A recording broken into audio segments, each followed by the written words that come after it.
Every single day, you and your clinical teams face real challenges in ultrasound. You need to perform more echo exams in less time. Your patient populations are increasingly difficult to scan, with longer scan times and greater variations between patients. You face a growing patient backlog due to COVID-19, and you need to expand your capabilities while delivering high quality. What if there was a way to balance these complex challenges? You need an ultrasound system with a user interface designed for cardiology that supports a high-throughput workflow and lets you scan with confidence, including for technically difficult patients. You need a system with features, including the X51 transducer with X-plane functionality and our second-generation X-matrix TEE transducer with live 3D imaging and configurable workflow. You need a system that helps you easily monitor patients over time and eliminate repetitive tasks with our fully automated AutoStrain LV. And ultimately, you need to improve your patient's experience and clinical care. To standardize your lab around a common workflow and user interface, and to save crucial time during exams. The Philips Affiniti CVX delivers advanced automation for efficiency and informed decision-making. A customizable high-throughput cardiology workflow allows you to meet your daily challenges in cardiovascular care. And as a mobile, highly robust system, it is ready to go wherever you need it. Discover what the Philips Affiniti CVX can do for you. To find out more, visit philips.com/affinity-cvx or contact your local Philips sales representative. Innovation and you, Philips.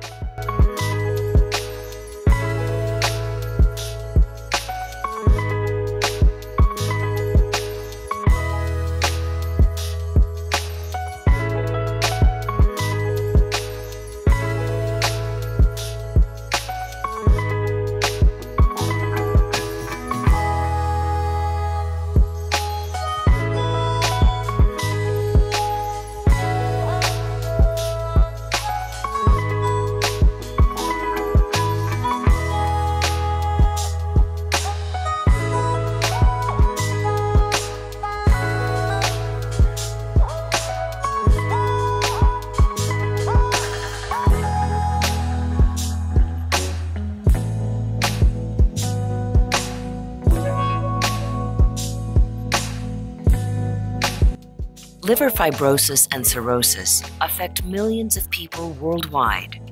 Causes range from alcoholism to hepatitis B or C to hepatotoxic drugs such as chemotherapy. Unfortunately, the gold standard for diagnosis, liver biopsies, are not only expensive, painful, and potentially dangerous, they often need to be repeated to monitor the progression of the disease. In addition, liver biopsies, which rely on information from a small tissue sample, can also yield inaccurate results. With early detection, patients at risk for developing liver fibrosis may be able to stop, delay, or possibly even reverse progression of the disease and reduce complications. Easy to use and reproducible, Philips shear-wave elastography provides quantitative data to assess tissue stiffness. Shear-wave ultrasound elastography offers the opportunity to assess liver status non-invasively in combination with simple blood work.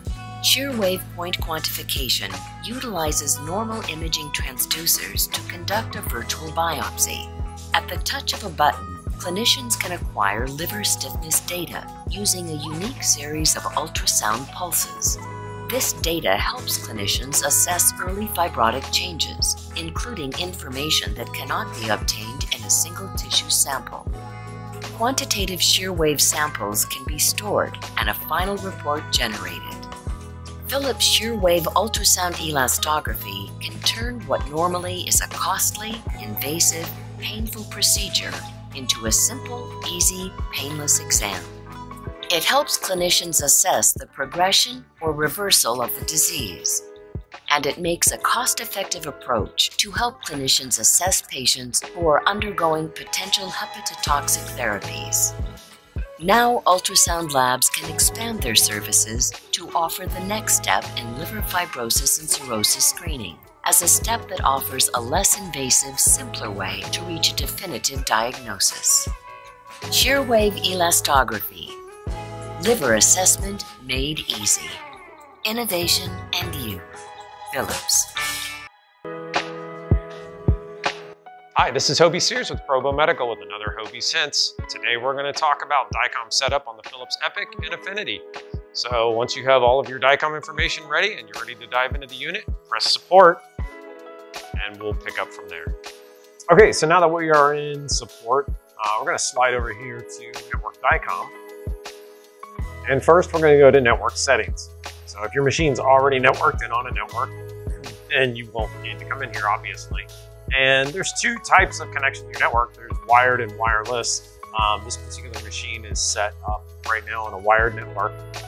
So if you wanted wireless, you click this pull down, and there would be a wireless option. If you had that option, you can click that and enter the same similar information. You also need your network key and all that kind of thing for wireless. But that's pretty obvious once you get in there. So we're going to go to TCP/IP properties. Already have an address entered for us. If you want to use dynamic, that's up to your facility and whether or not dynamic is going to work with your particular PACS product. Go ahead and enter the IP address or click obtain automatically for dynamic and click OK. So that will give your system an IP address and you're on the network. We're going to close this window now and we're going to move over here to DICOM settings. Just real quick, we're going to look at this particular unit. This unit already has an AE title, a port number. You want to go ahead and enter those. If your unit has never been on a network before, it definitely needs an AE title and a port number. You can add a station name if you would like. That's completely optional. So we're going to come out of that and we're going to go back actually into DICOM settings. And go down here to DICOM services. So this is where we're going to actually add, in this case, we're going to add a server, but if you're adding a work list, it's really the same process. It doesn't matter which type of device you're going to enter. That's what we're going to start with first, is the DICOM device type. So come up here and we're going to click DICOM storage server. As you can see here, there's work list server and a few others. We don't really see color printers or black and white printers being used anymore, so I would stay away from that. And rarely would anything called a storage commit server be used. So DICOM storage server is what you want most of the time. I'm going to go ahead and enter the system information now. And we'll pop back right as soon as that is.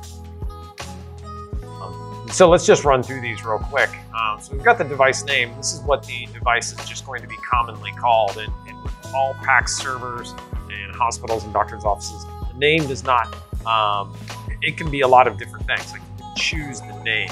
The next line, the AE title. The AE title is not something you can choose. That is actually going to be defined by the PACS company. Whoever that company is, they're going to have an AE title and you're going to get that from PACS company, you're going to get it from your IT group, somebody like that. Next is the port number, and as well, same thing as the AE title, that's going to be given to you by the PACS provider. The host name and IP address is of the server itself. This is not the machine. We've already entered the machine's IP address. This is for the server itself. I have never had to alter any of these settings on an Epic. I have in the past had to do that on some other units, but never on an Epic. So before we go any further, we're going to slide over to advanced settings though. And one thing we want to do is come over here to structured reporting. And if you're going to use structured reporting, you want to click export structured reporting. And then there's another box here. It says export structured reporting with send on demand. I've only ever had to use that one time with one particular PACS product. So you may or may not need to use that. But you definitely want this export structured reporting box checked if you have structured reporting. I'm going to unselect it because I'm not sure the device we're using to send to right now has that video. All right, so with that, we are gonna save, and it's gonna process through. And one of the things that the Epic can do is can actually go out and verify while it's saving, or as it saves, go out and verify the connection with the server. So we see here, we have our device lined up here. Now you can see there's an exclamation point. That's not bad. It just means that some things passed and some things failed. And on the Epic, it tests a great many different DICOM protocols, and no one server uses them all. So that's why you tend to get a lot of exclamation points. If it failed everything, there would be nothing in this box. It would be blank, and you would have a red X. So at this point, this is ready to go.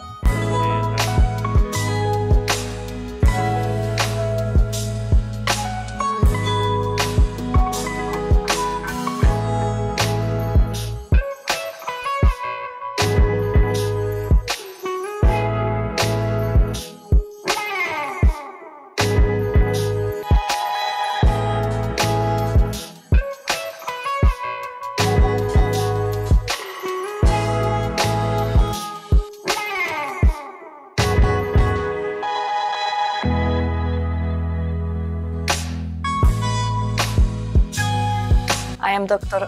Doppler, working at Semmelweis University, Budapest. And the evaluation of the pathomechanism of mitral regurgitation is very important. So I use iRotate. I put my transducer on the apical window, and we can rotate the scan plane along the central longitudinal axis without manual rotation of the probe. And we can find the most representative vena contracta, the biggest extension of the chest, the biggest pisa. And another method is the X-plane. So with a steerable reference line, we can cut through the medial scallops, the mid scallops, and the lateral scallops. So these two techniques, iRotate and X-plane, are very, very useful in the daily routine.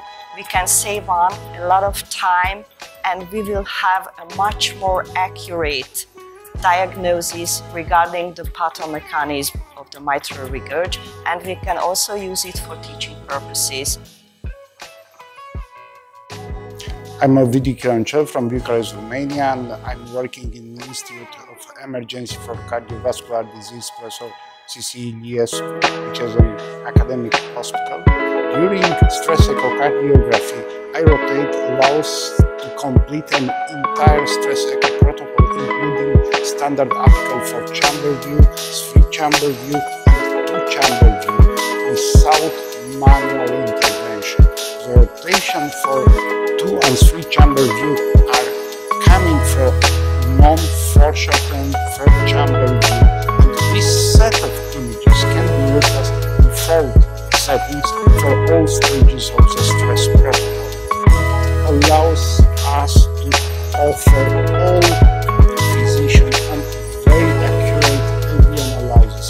LV analysis for function, LV analysis for structure.